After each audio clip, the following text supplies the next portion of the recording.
Մայիսի 8-ին կլրանա Նիկոլ Փաշինյանի կառավարման 7 տարին։ Այսօր մենք կփորձենք պարզել մեր համակարգացիներից, ինչպես փոխվեց Հայաստանը այս տարիների ընթացքում, ինչ շահեց եւ ինչ կորցրեց։ Ոչի բարի, ոչ փոխվել է, ոչ Դե կորուստներ այդ պատերազմը, բանը երեխեքը որ զոհվեցին, տենց էլ ես շատ եմ անում։ Ինչ ասես եղավ էլ։ Ամեն ինչ էլ եղավ։ Գոնե հիմա մի քիչ լավացնել մեր վիճակը։ Դե դեպի լավն էլ փոխվել եւ դեպի վատն էլ ունենք։ Պատերազմը դա մի հատ մեծ բան է մեր համար եղել է, որը որ ոչ մեկս չենք մոռանա։ Դրա մասին չեմ կարող խոսել, լավ կողմերն էլ ինչ ասեմ, կա դեպի լավը, որ մի փոքր գոնե թոշակառուն կարողա չի կարողանում այդ գումարով ապրի, բայց մի փոքր թոշակները բարձրացել է։ Ես գիտեմ, որ այն ժամանակ թոշակները 5000, ինչքան, բայց կարողա առևտրի հետ ինքը ինչ որ խոսում էր գումարային բյուջեի հետ մարդիկ կարողանում էին էլի ապրեն, բայց տենց որ ասեմ շատ լավ կողմեր կա, չէ, իսկ վատ կողմերը, այո։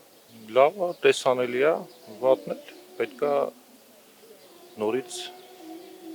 կարգավորեն։ Դու ինչ պետք է փոխվի։ 7 տարվա մեջ կորցրեցինք Արցախը, ժողովրդի 70+% դեմ է ներկա կառավարությանը,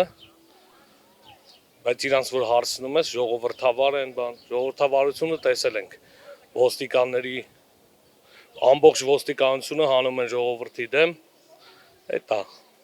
ասենք ելնում ազգային ժողովի ոչ բարով նախագահ խոսում է 50+1, 51 հոգի կարող է ձեզ ընտրեն, բայց 50+1 չես տենա, էլի։ Ամենամեծ ողբերգությունը անտարբերությունն է, որ մեր ժողովուրդը հենց հիմա անտարբեր վիճակում է գտնվում, չեն կարող դրանց բերանները փակեն, ելնում մարդկանց ծեծում են,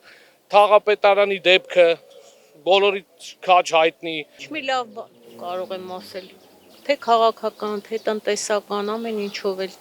Ոչ մի բան, դեպի վատ է գնաց ամեն ինչ։ Ես շատ դժգոհ եմ, թոշակառու եմ, թոշակների 2 անգամ է բարձրացել։ Ինքն էլ ասում է գնացեք սուպերմարկետներից առևտուր արեք եւ հետ կտան։ Այդ ինչ ձև է մարդկանց խաբելու ձև է։ Այ Ազիզ ջան, շատ հիմար վիճակ։ Առաջ ուզում էինք մեր բնակարանի աղբը 2 հոգի ենք, 4000 տարին, 800 դրամ, իսկ հենց նոր ես մուծեցի 15600 դրամ։ Ռուզաննա Մատինյան, Ստեփան Տիգրանյան, Renews։